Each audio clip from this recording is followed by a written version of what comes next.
چلیے اب بات کرتے ہیں آپ علیہ السلام کی عمر مبارک کی اور آپ علیہ السلام کی وفات کی۔ تو دوستو یاد رہے حضرت آدم علیہ السلام کی اصل عمر 1000 برس تھی۔ روایات میں آتا ہے کہ اپنی عمر کے 40 سال آپ نے حضرت داؤد علیہ السلام کو دینے کا کہہ دیا تھا، اس لیے آپ کا انتقال 960 برس کی عمر میں ہونے والا تھا۔ جب حضرت آدم علیہ السلام 960 سال کے ہو گئے تو بچوں سے کہا، مجھے جنت کے پھل کھانے کی خواہش ہو رہی ہے۔ سارے بچے ادھر ادھر پھیل گئے پھل ڈھونڈنے کے لیے۔ راستے میں ان کو موت کے فرشتے ملے جو انسانی شکل میں تھے۔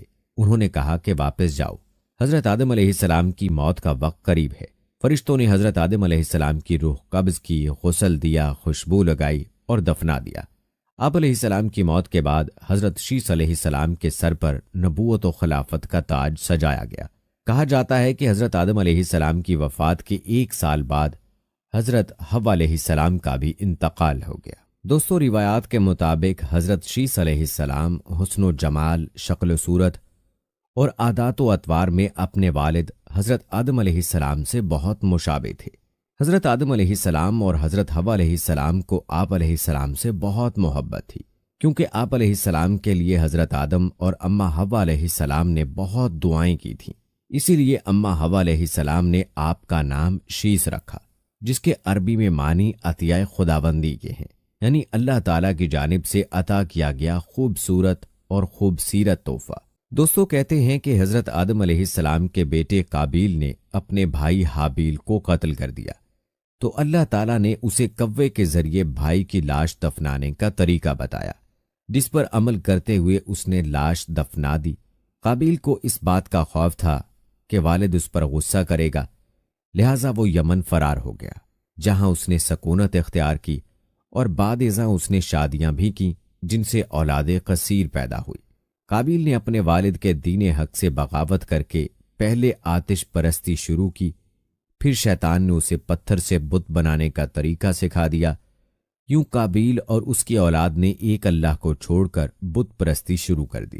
جب حضرت آدم علیہ السلام کو بیٹے کے قتل کی خبر ملی تو وہ بہت غمزدہ ہو گئے، کیونکہ حابیل نہایت سعادت مند، فرما بردار، نیک اور شائستہ نوجوان تھا۔ اس کے انہی اوصاف حمیدہ کی بنا پر حضرت آدم علیہ السلام کو امید تھی کہ وہ اللہ کے دین کو آگے بڑھانے میں ان کے معاون و مددگار ثابت ہوں گے۔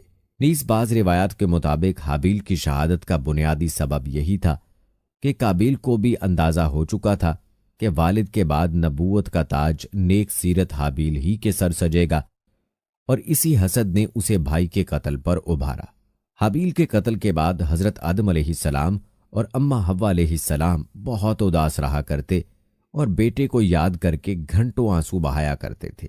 حضرت آدم علیہ السلام اللہ تعالیٰ سے دعا فرمایا کرتے تھے کہ اے اللہ، مجھے ایسی اولاد عطا فرما جو تیرے دین کو دنیا میں پھیلانے میں میری معاون و مددگار ہو، اور میرے بعد بھی تیرے پیغام کو دنیا میں عام کرے، میری صحیح جانشین ہو اور دنیا میں تیری وحدانیت کی علم بردار ہو۔ اللہ تعالیٰ نے اپنے پیارے نبی کی دعاؤں کو شرف قبولیت بخشا اور ایک نیک صالح بیٹے کی بشارت سے مطلع فرمایا۔ چنانچہ کچھ ہی عرصے بعد حضرت شیس علیہ السلام پیدا ہوئے۔ حضرت آدم علیہ السلام اور اماں حوا علیہ السلام ان کی پیدائش پر بے حد خوش تھے۔ یہ حضرت آدم علیہ السلام کے تیسرے بیٹے تھے اور اس وقت ان کی عمر 130 سال تھی۔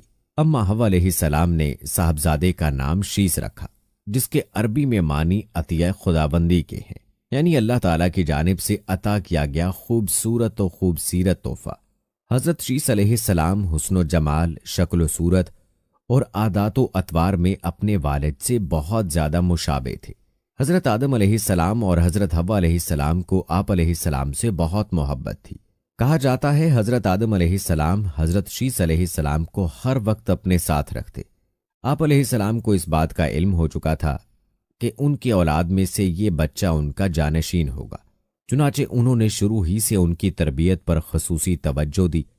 آپ علیہ السلام حضرت شیس علیہ السلام کو جنت کا احوال سناتے، اچھے اور برے کی پہچان کرواتے۔ جوں حضرت شیس علیہ السلام بڑے ہوتے گئے، ان کی پوشیدہ صلاحیتیں اور والدین کی تعلیم و تربیت رنگ لاتی رہی۔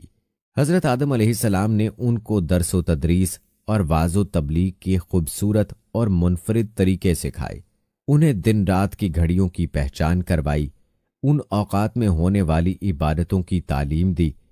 اس کے علاوہ طوفان نوح کے بارے میں بھی آگاہ کیا جو کچھ عرصے بعد آنا تھا۔ حضرت آدم علیہ السلام اور حضرت حوا علیہ السلام کو حضرت شیث علیہ السلام سے بڑی امید تھی، جس کی بڑی وجہ یہ تھی کہ ان کا ایک بیٹا قتل ہو گیا، دوسرا شیطان کا پیروکار بن کر کفر کے راستے پر چل نکلا تھا۔ اب اللہ کے دین کو آگے پھیلانے اور شیطان کے شر کا مقابلہ کرنے کے لیے حضرت آدم علیہ السلام کے بعد حضرت شیث علیہ السلام ہی تھے۔ چنانچہ جب حضرت آدم علیہ السلام کی وفات کا وقت قریب آیا تو انہوں نے حضرت شیث علیہ السلام کو اپنا خلیفہ اور جانشین نامزد کیا۔ 960 برس کی عمر میں حضرت آدم علیہ السلام کی وفات ہوئی۔ حضرت شیث علیہ السلام نے حضرت جبرائیل امین علیہ السلام کے بتائے ہوئے طریقے کے مطابق والد حضرت آدم علیہ السلام کی تدفین کی۔ حضرت آدم علیہ السلام کی وفات کے بعد اللہ رب العزت نے حضرت شیث علیہ السلام کو نبوت کے عظیم منصب پر فائز فرمایا اور اولاد کثیر سے نوازا۔ پھر یہ کہ ان کی اولاد نہایت فرما بردار اور نیک بھی تھی، جو اپنے والد کے ساتھ تبلیغ دین کے کاموں میں مصروف رہتی۔ روایت میں ہے کہ اللہ تعالیٰ نے اپنے پیغمبروں پر 100 صحیفے نازل کیے اور 4 کتابیں۔ ان 100 صحیفوں میں سے 50 صحیفے حضرت شیث علیہ السلام پر اترے۔ گو کہ قرآن کریم میں جن 25 انبیاء کرام علیہ السلام کے اسماء گرامی مذکور ہیں، ان میں حضرت شیث علیہ السلام کا نام شامل نہیں، تاہم احادیث مبارکہ میں ان کے نبی ہونے کا صراحت کے ساتھ ذکر ہے۔ حضرت شیث علیہ السلام نے اپنی پوری زندگی والد کی دی ہوئی تربیت کے تحت اللہ تعالیٰ کے دین کی سربلندی میں صرف کی۔ آخری عمر میں زیادہ ضعیف ہونے کی وجہ سے گوشہ نشین ہو گئے تھے، لیکن اولاد آپ علیہ السلام کے کام کو آگے بڑھاتی رہی۔ حضرت شیث علیہ السلام اپنے بھائی کابیل کی اولاد کے کفر و شرک میں مبتلا ہونے اور شیطان کا اعلی کار بنے رہنے کی وجہ سے بڑے فکر مند رہتے تھے اور انہیں راہ راست پر لانے کی کوششوں میں لگے رہتے تھے، جنہوں نے اپنے باپ کابیل کی شکل کے بت بنا کر اس کی پوجا شروع کر دی تھی۔ روایت میں ہے کہ دنیا میں موجود تمام انسان یعنی بنی آدم علیہ السلام حضرت شیث علیہ السلام ہی کی اولاد ہیں، کیونکہ حابیل تو محض 20 برس کی عمر میں اپنے بھائی کابیل کے ہاتھوں شہید کر دیے گئے تھے اور انہوں نے کوئی وارث بھی نہیں چھوڑا تھا، جبکہ دوسرے بیٹے کابیل کی اولاد شیطان کی پیروکار، اللہ کی نافرمان اور کفر پر گامزن تھی، جسے طوفان نوح میں غرق کر دیا گیا تھا۔ حضرت شیث علیہ السلام لوگوں کو نصیحت فرمایا کرتے تھے کہ سچا مومن وہ ہے جو اللہ تعالیٰ کو پہچانتا ہو، نیک اور بد کو جانتا ہو، بادشاہ وقت کا حکم بجا لاتا ہو، والدین کے حقوق ادا کرتا اور ان کی خدمت کرتا ہو، صلہ رحمی کرتا ہو، غصے پر قابو رکھتا ہو، محتاجوں اور مسکینوں کے ساتھ حسن سلوک سے پیش آتا ہو، گناہوں سے پرہیز کرتا ہو، مصیبت کے وقت صبر کرتا ہو اور اللہ تعالیٰ کی نعمتوں پر اس کا شکر ادا کرتا ہو۔ حضرت آدم علیہ السلام کے انتقال کا وقت قریب آیا تو انہوں نے بیٹے حضرت شیث علیہ السلام کو اپنے قریب بلایا اور نصیحت فرمائی کہ اے میرے سعادت مند برخوردار، تم میرے جانشین بنو گے، چنانچہ تم تقوی اختیار کرو اور جب بھی اللہ تعالیٰ کا ذکر کرو تو اس کے ساتھ اس کے محبوب حضرت محمد مصطفیٰ صلی اللہ علیہ وآلہ وسلم کا نام ضرور لیا کرو، کیونکہ میں نے ان کا نام عرش پر اس وقت لکھا دیکھا جبکہ میں روح اور مٹی کی درمیانی حالت میں تھا۔ پھر میں نے تمام آسمانوں کا چکر لگایا تو بارگاہ رب العزت میں آپ صلی اللہ علیہ وآلہ وسلم کی شان محبوبیت کا یہ عالم دیکھا کہ نام پاک محمد صلی اللہ علیہ وآلہ وسلم اللہ تعالیٰ کو اتنا پیارا ہے کہ آسمانوں میں کوئی ایسی جگہ نہیں جہاں یہ نام مبارک نہ لکھا ہو۔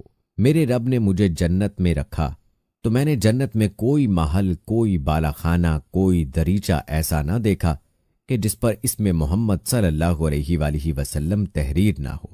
لہٰذا تم بھی کثرت کے ساتھ ان کا ذکر کیا کرو، کیونکہ فرشتے بھی ہر وقت اور ہر آن ان کا ذکر کرتے رہتے ہیں۔ قصص الانبیاء میں علامہ ابن کثیر تحریر فرماتے ہیں کہ جب حضرت شیث علیہ السلام کی وفات کا وقت قریب آیا تو انہوں نے بھی اپنے فرزند انوش کو معاملات سپرد کر دیے۔ انوش کے بعد اس کا ولی عہد قینن بنا، اس کے بعد قینن کا فرزند مہائیل ان کا جانشین بنا اور ایرانی اجمی لوگ انہی کے بارے میں خیال رکھتے تھے کہ یہ 7 ولایتوں کے بادشاہ بنے اور یہ پہلے شخص ہیں جنہوں نے جنگلات کا صفایا کر کے شہروں اور قلعوں کی بنیاد ڈالی، اور انہوں نے ہی شہر بابل اور شہر سوئس آباد کیے۔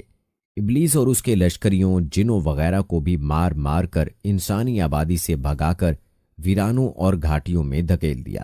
ان کی بادشاہی 40 سال رہی۔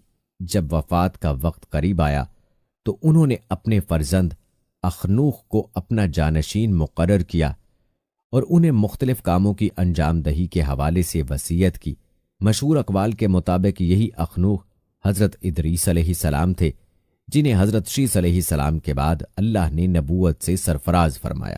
حضرت شیس علیہ السلام کی وفات 912 برس کی عمر میں ہوئی اور ان سے منسوب مزارات 3 مختلف مقامات غزہ، عراق کے شہر موصل اور ایودھیا بھارت میں بتائے جاتے ہیں۔ ان تینوں میں سے کس میں حضرت شیس علیہ السلام مدفون ہیں، یہ اللہ تعالیٰ ہی بہتر جانتا ہے۔ دوستو، یہاں تک تو حضرت شیس علیہ السلام کا تذکرہ تھا۔ اب آپ کو حضرت شیس علیہ السلام کی اولاد کے بارے میں بتاتے ہیں